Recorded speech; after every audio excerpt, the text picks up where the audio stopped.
ल ल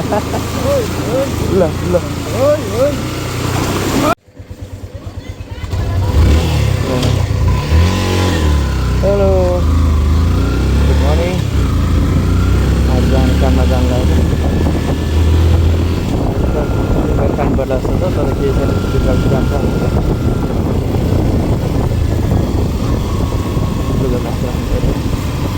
हाम्रो चाहिँ बल्ल बल पिच भएको थियो है बल्ल बल पिच भएको थियो यहाँनिर बाटो त अहिले त डेन्जरै भइसक्यो बल्ल बल पिच भएको बाटो हेर्न ल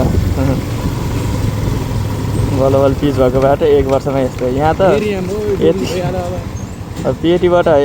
बाइक हिँडेर पेटी नै यस्तो डुबिसक्यो यो चाहिँ मूलपानी माइती नेपाल चोककै बाटो हो यो हो माइती नेपाल अब पर्दैन अब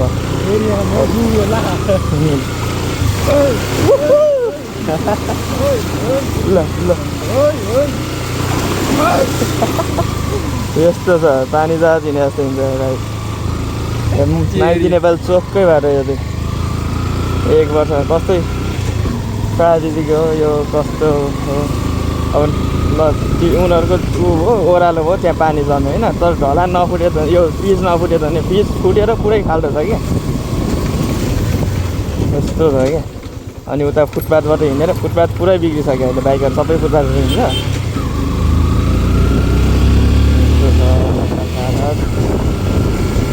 अब हुन नि किन नहुनु अब 60% बिलोमा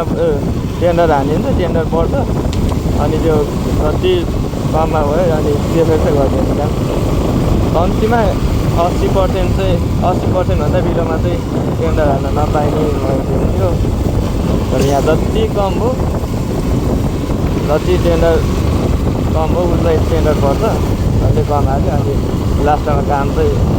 क्वालिटी यस्तै थियो